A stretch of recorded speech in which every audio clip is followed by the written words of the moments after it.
Okay. So our next task is chronic tophaceous gout. Chronic tophaceous gout.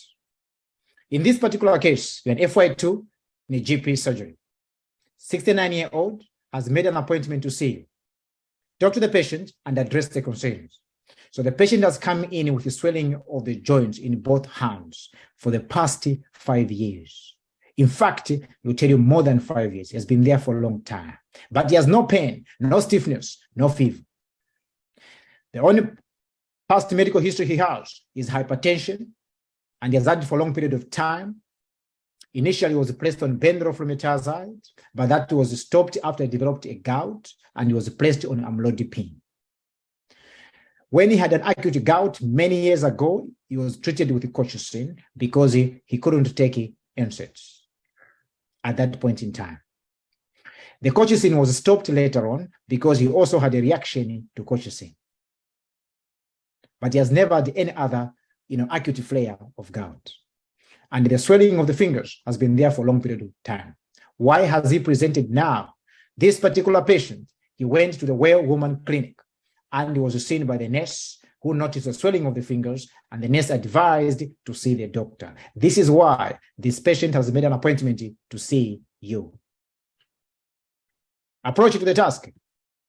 As usual, one is grips, then history of the swelling of the fingers, then the differential diagnosis, the P. maftosa, the ICE, the effects of symptoms, and you summarize.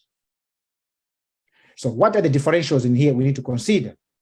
Well, septic arthritis, it will cause pain, fever, redness. An acute gout, there will be swelling, there will be pain, there will be redness. This particular patient has got none of these.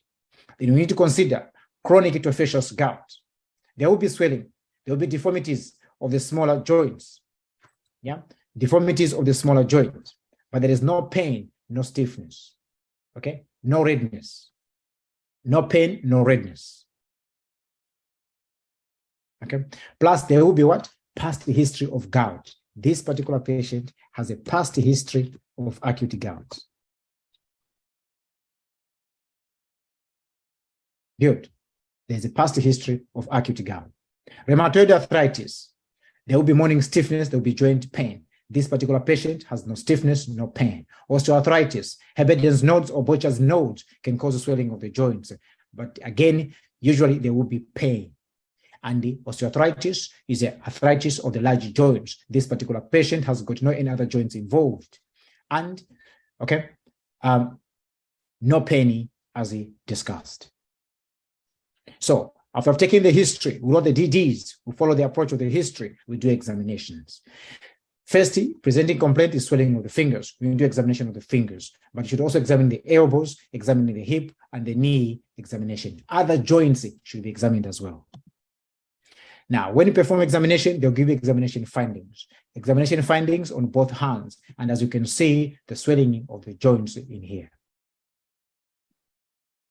Diagnosis. Explain to the patient that he has got a chronic gout. Probably the terminology, chronic tophaceous gout, may be too long. Make it easy. Chronic gout, which is a condition in which large crystals deposits, large crystal deposits, in the joints. Yeah, the large crystal deposit in the joints, okay, leading to irregular thick nodules, mostly around the extensor or the outer part of the of the fingers, of the hands, of the forearm, of the elbows, and sometimes it affects the heels, the Achilles tendon, and sometimes on the ear. So you need to be asking as well during your history, any swelling anywhere, maybe on your heel, any swelling on the ear, because this is where, of course, Topheous develops.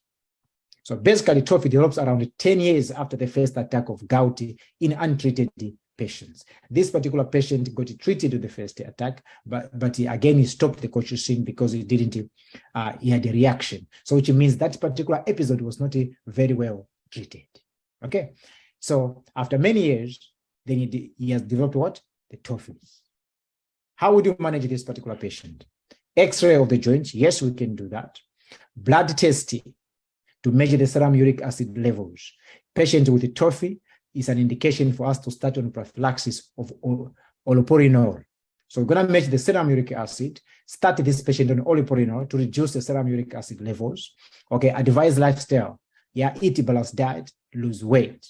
We're going to refer this patient because of the extent of the joints affected to the rheumatologist. Offer a leaflet to this particular patient about what? Chronic gout. Offer a leaflet about chronic gout. Thank you. So that was a chronic Topheous gout.